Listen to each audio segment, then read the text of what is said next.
Hello friends, কেমন আছেন সবাই? Welcome to my channel. আপনাদের বাসায় যদি ইঁদুর, তেলাপোকা, পিঁপড়া, মাকড়সা এগুলোর উপদ্রব থাকে তাহলে কেমন লাগবে? অবশ্যই সেটা ভালো লাগবে না। তো এগুলোর জন্য আসলে অনেক কেমিক্যাল পাওয়া যায়, অনেক ওষুধ পাওয়া যায়, যেগুলো ইঁদুর, তেলাপোকা, পিঁপড়া, মাকড়সা সবাই মারবে, কিন্তু সাথে সাথে আপনাদের পরিবেশেরও ক্ষতি করে। এমনকি ঘরে যদি কোথাও পড়ে থাকে, ওইখানে যদি কোনো খাবার থাকে, ওই বাচ্চারা যদি ওই খাবার খায় তাহলে কিন্তু বাচ্চাদের পেটেও কিন্তু বিষক্রিয়া হওয়ার সম্ভাবনা থাকে। তো ওইগুলা ইউজ করতে দেখা যায় কিছু সাবধানতার সাথে ইউজ করতে হয়, কারণ আপনি ইউজ করলেন ঠিকই, কিন্তু এটা দিয়ে আবার ক্ষতির সম্ভাবনা থাকে। বাচ্চাদের পেটে যদি বেশি পরিমাণ ওই কেমিক্যালগুলো যায় তাহলে দেখা যায় যে ক্ষতির সম্ভাবনা বেশি থাকে। তো আমরা আজকে এমন একটা গ্যাজেটের রিভিউ দেবো যেটা দিয়ে আপনাদের ঘরের তেলাপোকা, ইঁদুর, মাকড়সা, পিঁপড়া সবই যাবে, কিন্তু আপনাদের পরিবেশের কোনো ক্ষতি করবে না এবং আপনাদের ঘরেরও কোনো ক্ষতি হবে না, ঘরে কোথাও ময়লা হবে না। তো এই গ্যাজেটটা হচ্ছে পেস্ট রিপেলিং এইড। তো এই গ্যাজেটটার অ্যাড হয়তো আপনারা টিভিতে দেখে থাকতে পারেন। এটা মোটামুটি টিভিতে ভালোই প্রচার হয়, কারণ এটা অনলাইনে অনেক সেলস হয়। অনলাইনে বিক্রির জন্য এটাতে বিভিন্ন অ্যাড পাওয়া যায়। এই ডিভাইসটি সম্পূর্ণ নন টক্সিক, নন কেমিক্যাল এবং নো পয়জন। এটাতে কোনো পয়জন নাই, টক্সিক নেই। আমরা যখন এটা ইলেকট্রিসিটির সাথে লাইন দেব, এটা সাধারণত দুটা পিন দেওয়া আছে, প্লাগের সাথে লাইন দেওয়ার পরে এটা থেকে একটা আল্ট্রাসনিক সাউন্ড বের হবে, যেটা শব্দটা শুনে আপনাদের বাসা থেকে তেলাপোকা, তারপর ইঁদুর, মাকড়সা, পিঁপড়া এগুলো চলে যাবে, এগুলোর বাসায় থাকবে না।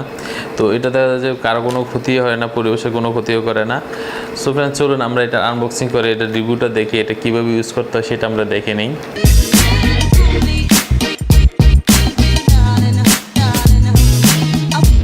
তো এটা হচ্ছে রিডেক্স প্লাসের পেস্ট রিপেলিং এইড, পেস্ট রিপেলিং ডিভাইসটা।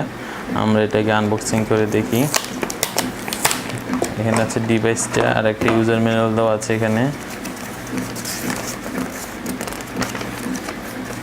কীভাবে ইনস্টলেশন করবেন, কীভাবে ইউজ করবেন সেটা এখানে দেওয়া আছে।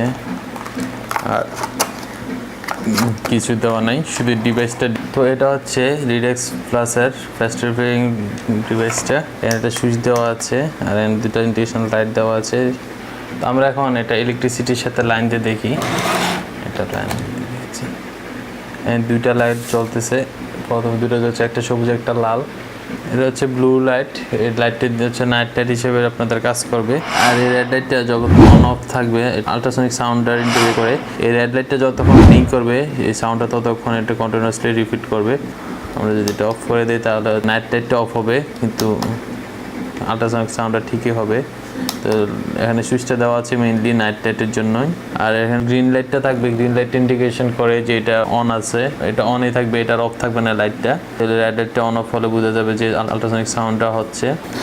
সো ফ্রেন্ডস, এটা ইজিলি প্লাগ ইন করে লাগিয়ে রাখলে হবে, আর কোনো ঝামেলা নেই। সো ফ্রেন্ডস, আপনার এই পেস্ট রিপেলিং ডিভাইসটা আপনাদের বাসায় রেখে দিতে পারেন। আপনাদের বাসায় যদি কখনো ইঁদুর, তেলাপোকা, মাকড়সা, পিঁপড়ার উপদ্রব থাকে তাহলে এটা দিয়ে আপনারা এগুলো থেকে মুক্তি পেতে পারবেন। সো ফ্রেন্ডস, ভিডিওটি কেমন লাগলো সেটা কমেন্টস বক্সে কমেন্টস করে জানাবেন। আর ভিডিও রিলেটেড কোনো কিছু জানা থাকলে সেটা কমেন্টস বক্সে কমেন্টস করে দেবেন। আর ভিডিওটি ভালো লাগে থাকলে অবশ্যই থামস আপ দিবেন, আপনাদের ফ্রেন্ডদের সাথে ভিডিওটি শেয়ার করবেন। আর আমার চ্যানেলটা এখনও সাবস্ক্রাইব করে না রাখলে চ্যানেলটা সাবস্ক্রাইব করে রাখবেন আমার পরবর্তী ভিডিওগুলো দেখার জন্য। See you again, bye by.